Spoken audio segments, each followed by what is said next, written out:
When you've been married for 10 years, you no longer need explicit words to sense that something has changed. A fleeting glance, a strange text, or in my case, a new perfume every time she went out to run errands. Sophie, the wife I had once loved with all my heart, had started to change. Late nights at work, her phone always face down, and the growing distance in her eyes. I didn't want to believe she was hiding something, but the nagging doubts soon turned into an obsession. One evening, after Sophie left the house, I happened to see her laptop open on the dining table. An email notification popped up from a man named Brad. "I miss you. This afternoon was amazing. Can't wait to see you again soon." It felt like my heart had been squeezed in a vice. I didn't confront her right away. Instead, I quietly began to observe. I read her messages, checked her schedules, and uncovered the painful truth. Sophie had betrayed me. Her birthday was approaching, and she always loved small, intimate parties. Every year, I'd bake her favorite, a two-tiered chocolate cake. But this year, I decided to do something different. When Sophie opened the envelope and began to read, the room fell silent, as if the world itself held its breath. The candles on the cake flickered gently, their soft glow illuminating her face. Her eyes scanned the words, and the gentle smile she'd worn quickly faded, replaced by confusion, then fear. I stood there, leaning against a chair, holding a glass of wine, my gaze fixed on her. A few friends exchanged curious glances and asked, "What's wrong, Sophie?" She tried to hide her distress, folding the letter, but her trembling hands gave her away. Claire, her closest friend, stepped forward. "Let me see."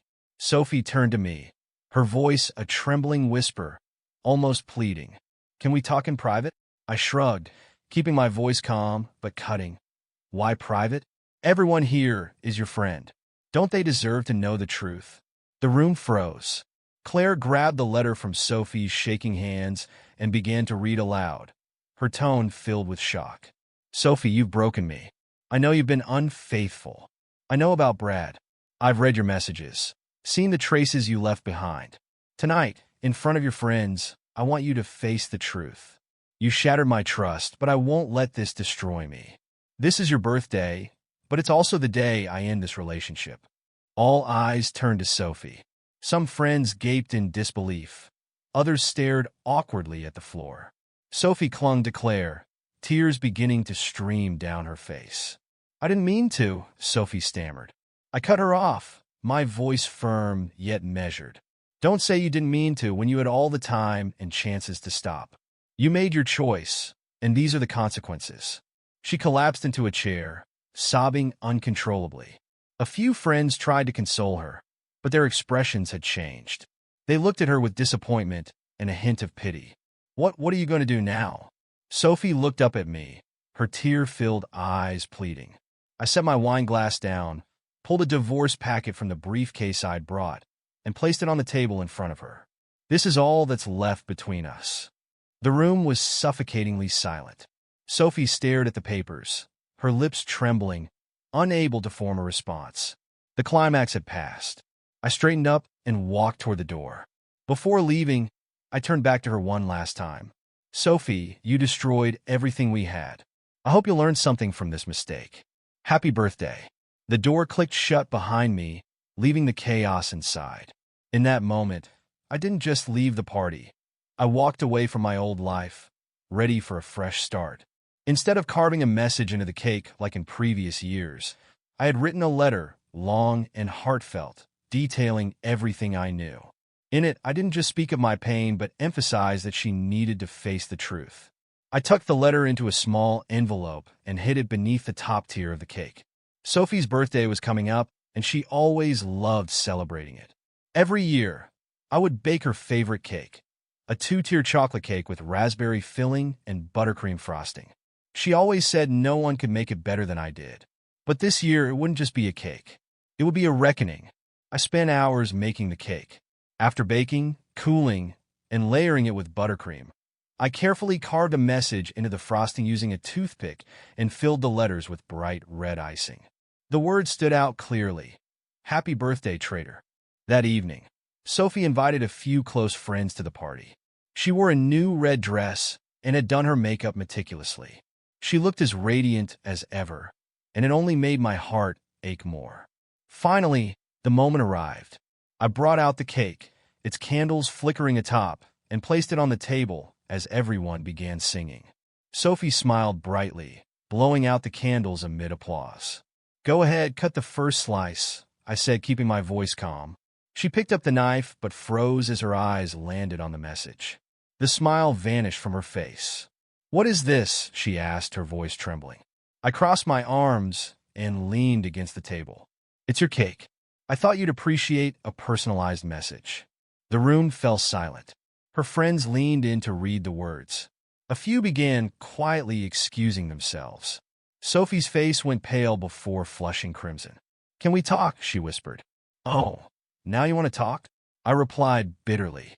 "Funny how you didn't feel like talking when you were sneaking around with Brad." After the party, Sophie's friends left quietly, leaving her to face me alone. She cried and begged for forgiveness, swearing it was a mistake. But her words couldn't penetrate the wall of pain I had built around myself. I walked out of the room, leaving behind whispers, curious glances, and the heavy weight of my heartbreak.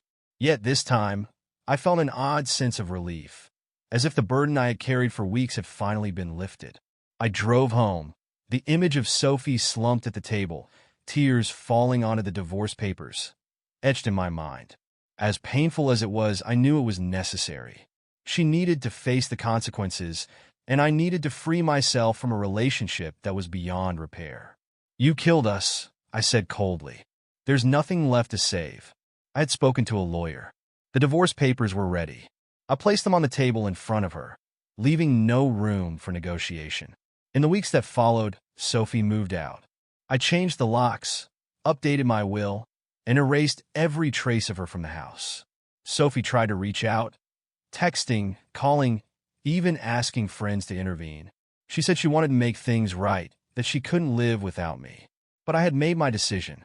I couldn't go back to someone who had betrayed me, not just once, but through a string of lies. I spent my days cleaning out the house, going through every corner we once shared. Wedding photos came down, keepsakes were packed into a small box and left by the hallway. Each act felt like a goodbye, a slow dismantling of what was left of Sophie in my life. I also began therapy.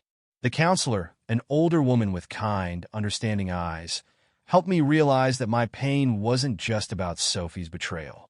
It was also about losing a part of myself in the marriage. A few weeks later, I received a letter from Sophie. It was handwritten, not long, but full of emotion. She apologized for everything that had happened, without trying to make excuses. She simply said she hoped I would find the happiness I deserved. The letter left me reflective for the entire evening.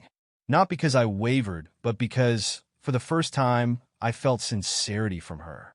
And it was that sincerity that helped me realize I was ready to let go. No more resentment, no more anger. I burned the letter, watching the flames consume the final words of the past. This was the true end, and I felt relieved. As time went on, I began living for myself. I started attending morning yoga classes, experimenting with photography, and spending more time with friends. One evening, during a landscape photography workshop, I met Lai. Lai was nothing like Sophie. She didn't have the flashy exterior or honeyed words. Instead, Lai possessed a genuine, down-to-earth charm that captivated me. We started talking, sharing our life stories, and gradually grew closer. No rushing, no pressure. My relationship with Lai felt like a breath of fresh air, gentle yet powerful enough to stir every corner of my soul. One day, while cleaning out the storage room, I found an old photo of me and Sophie taken during our first trip after getting married. In the picture, we were both smiling brightly, radiating happiness.